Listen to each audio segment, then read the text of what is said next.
Welcome back, children, to the last part of Act 3, Scene 3. We begin from line number 84. This is Ariel's speech, which he is saying that with had requite him and his innocent child. That is, you exposed him, is referring to Prospero, and his innocent child, that is Miranda, to the dangers of the sea. For which foul deed? And for this cruel deed, the powers over here are the powers of fate, delaying, not forgetting. The powers of fate have punished you, and your punishment has been delayed, it has not been forgotten. Have incensed the seas and shores, yea, all the creatures against your peace. So these elements of faith, they have made angry. Incensed means to make angry. The seas, the shores, yes, and all the forces of nature against your very peace. They are working against your very peace. Thee of thy son Alonso, they have bereft. That is, you of your son Alonso, you have been robbed. That is, you have been robbed of your son Alonso. And do pronounce by me, and I announce lingering perdition, that is, your slow and prolonged destruction, worse than any death can be at once. And this prolonged destruction is worse than any kind of death which is immediate. Shall step by step attend to you and your ways. That is, this slow torture is going to accompany you step by step in your life, whose wraths to guard you from. He says, if you want to avoid the anger of these, if you want to avoid their anger, from which here in this most desolate isle else falls upon your heads. If you do not do so, if you fail in that, the anger of the avenging powers will fall on your heads on this desolate isle, that is, on this uninhabited island. So what you need to do is to appease their anger is nothing but heart sorrow and a clear life ensuing. So what you have to do is show heartfelt repentance and the purity of your life for the future. Otherwise, this torture is going to descend on you, on your heads, on this desolate island. He vanishes in thunder, then to soft music enter the shapes again and dance with mocks and mows and carrying out the table. So he vanishes in the thunder, soft music is played, the shapes appear again, they are dancing. With mocks and mows means they are making faces and they carry out the table. Prospero aside. Now Prospero speaks softly so that none of them can hear. He says, bravely the figure of the harpy hast thou performed, my Ariel.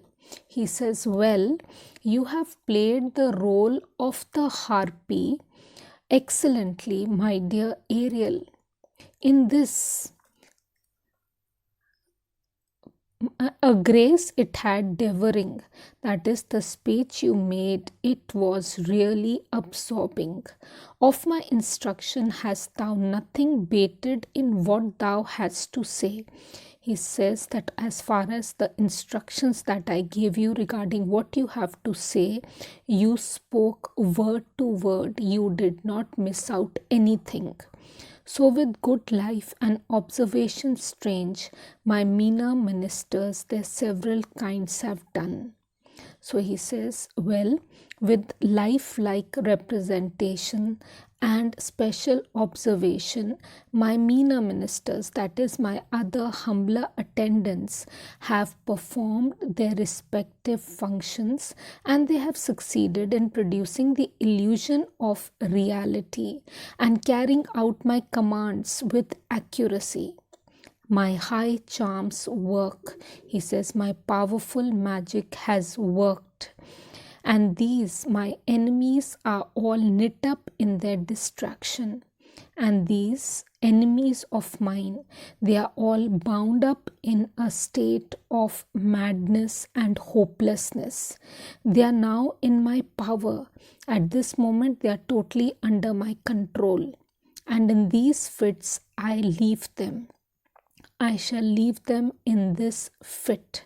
While I visit young Ferdinand, while I go to visit young Ferdinand, whom they suppose is drowned, whom they think has drowned in the sea, and his and mine loved darling.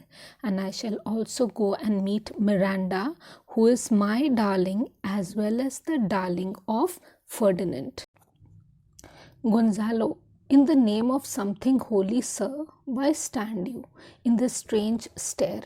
He says, in the name of the heavens above, why are you standing and staring in such a strange manner? Alonso, oh, it is monstrous, monstrous. He says, oh no, this is supernatural, it is supernatural. Methought the billows spoke and told me of it.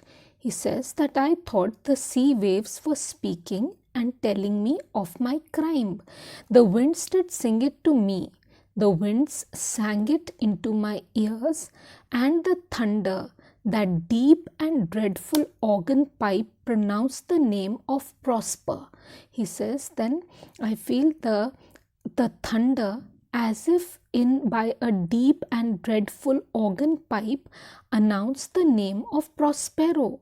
It did bars my trespass. He says, it told me of my fault in a very deep voice.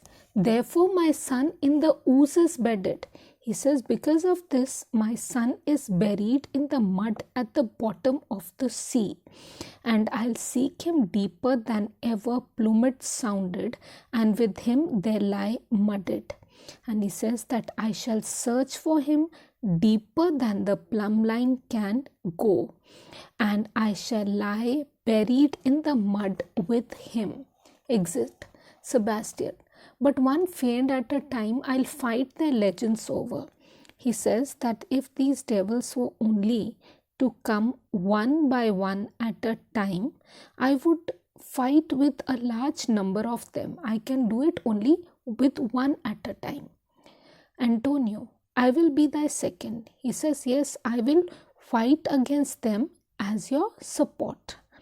Exit Sebastian and Antonio. Gonzalo, all three of them are desperate. He says all three of them are in a desperate situation. Their great guilt, like poison given to work a greater time after, now begins to bite the spirits. He says that their guilt is now torturing them after such a long time like poison, because the effect of the poison is also visible after a long time. I do beseech you, means I do request you, that are of suppler joints, that as your joints are not so stiff with old age as mine, follow them swiftly. I request you to follow them quickly and hinder them from what this ecstasy may now provoke them to. And please prevent them from doing anything which the disturbance of their minds may force them to do. Adrian, follow, I pray you. He says, come on, follow them, I request you. So with this, we come to the end of the line-wise paraphrasing of Act 3. Thank you.